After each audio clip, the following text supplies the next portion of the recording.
ಮಂಡ್ಯ ಜಿಲ್ಲೆಯ ಕೆಆರ್ಎಸ್ ಉದ್ಯಾನದಲ್ಲಿ ಆಯೋಜಿಸಲು ಉದ್ದೇಶಿಸಿರುವ ಕಾವೇರಿ ಆರತಿಗೆ ಸಂಬಂಧಿಸಿದಂತೆ ಸ್ಥಳೀಯ ರೈತರು, ಅಧಿಕಾರಿಗಳು ಹಾಗೂ ವಿವಿಧ ಭಾಗೀದಾರರೊಂದಿಗೆ ಉಪಮುಖ್ಯಮಂತ್ರಿ ಡಿಕೆ ಶಿವಕುಮಾರ್ ಬೆಂಗಳೂರಿನಲ್ಲಿಂದು ಸಭೆ ನಡೆಸಿದರು.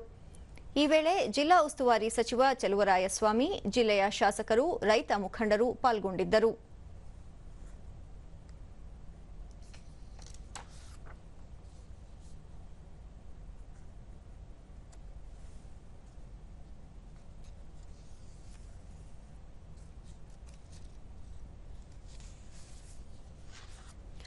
ಬಳಿಕ ಡಿಕೆ ಶಿವಕುಮಾರ್, ಕಾವೇರಿ ಆರತಿಯಿಂದ ಕಾವೇರಿ ಜಲಾನಯನ ಪ್ರದೇಶದ ರೈತರಿಗೆ ಅನುಕೂಲವಾಗಲಿದೆ.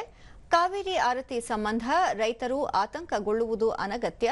ಕಾರ್ಯಕ್ರಮ ಆಯೋಜಿಸುವುದರಿಂದ ಜಲಾಶಯಕ್ಕೆ ಯಾವುದೇ ತೊಂದರೆಯಾಗುವುದಿಲ್ಲ. ಜೊತೆಗೆ ಸಂಸ್ಕೃತಿಗಳ ಅನಾವರಣ, ಸಾವಿರಾರು ಉದ್ಯೋಗಗಳ ಸೃಷ್ಟಿ, ಪ್ರವಾಸೋದ್ಯಮ ಅಭಿವೃದ್ಧಿ ಹಾಗೂ ವ್ಯಾಪಾರ ವಹಿವಾಟಿಗೂ ಪೂರಕವಾಗಲಿದೆ ಎಂದರು. ಬೆಂಗಳೂರಿನ ಸ್ಯಾಂಕಿ ಟ್ಯಾಂಕ್ನಲ್ಲಿ ನಡೆದ ಕಾವೇರಿ ಆರತಿಗೆ ಜನರಿಂದ ಉತ್ತಮ ಸ್ಪಂದನೆ ದೊರೆತಿದೆ. ವಿವಿಧ ಇಲಾಖೆಗಳ ಸಮನ್ವಯತೆ ಮತ್ತು ಅನುದಾನದೊಂದಿಗೆ ಕೆಆರ್ಎಸ್ನಲ್ಲಿ ವೈಭವದ ಕಾವೇರಿ ಆರತಿ ಮಾಡಲಾಗುವುದು. ಈಗಾಗಲೇ ಅಧ್ಯಯನ ತಂಡವೊಂದು ಉತ್ತರ ಭಾರತ ಪ್ರವಾಸ ಮಾಡಿ ಗಂಗಾ ಆರತಿ ವೀಕ್ಷಿಸಿ ವರದಿಯನ್ನು ನೀಡಿದೆ. ಅದರಂತೆ ಕಾವೇರಿ ಆರತಿ ಮಾಡಲು ನಿರ್ಧಾರ ಕೈಗೊಳ್ಳಲಾಗಿದೆ ಎಂದು ತಿಳಿಸಿದರು. ಸ್ಥಳೀಯ ಕಲಾವಿದರು ಕೂಡ ಪುರೋಹಿತರು, ಕಲಾವಿದರು ಒಂದು 500 ಜನ ಆಗ್ತಾರೆ.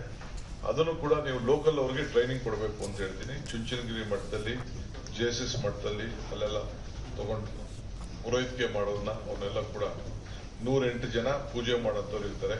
ಸುಮಾರು 300ಕ್ಕೂ ಹೆಚ್ಚು ಜನ ಕಲಾವಿದರು ಅವರ ಇತಿಹಾಸವನ್ನ ಮತ್ತು ಕೊಡಗಿನ ಪರಂಪರೆ, ತಮಿಳುನಾಡಿನ ಪರಂಪರೆ, ಕೇರಳ ಪರಂಪರೆ, ಕರ್ನಾಟಕದ ಪರಂಪರೆ ಇವೆಲ್ಲ ಕೂಡ ಮಾದೇಶ್ವರನ ಬೆಟ್ಟದಿಂದ ಹಿಡಿದು ಕೊನೆಗೆ ಕಾವೇರಿ ಸಂಗಮದಲ್ಲಿ ಮುಳುಗೋವರೆಗೂ, ಸಮುದ್ರ ಸೇರೋವರೆಗೂ ಎಲ್ಲೆಲ್ಲಿ ಉಪಯೋಗ ಆಗ್ತದೆ ಅದನ್ನೆಲ್ಲ ಕೂಡ ಒಳಗಡಿಸಬೇಕು ಆ ಕಲ್ಚರ್ನ ಹೇಳಿ ನಾನು ಅವ್ರಿಗೆ ಮಾರ್ಗದರ್ಶನ ಕೊಟ್ಟಿದ್ದೆ.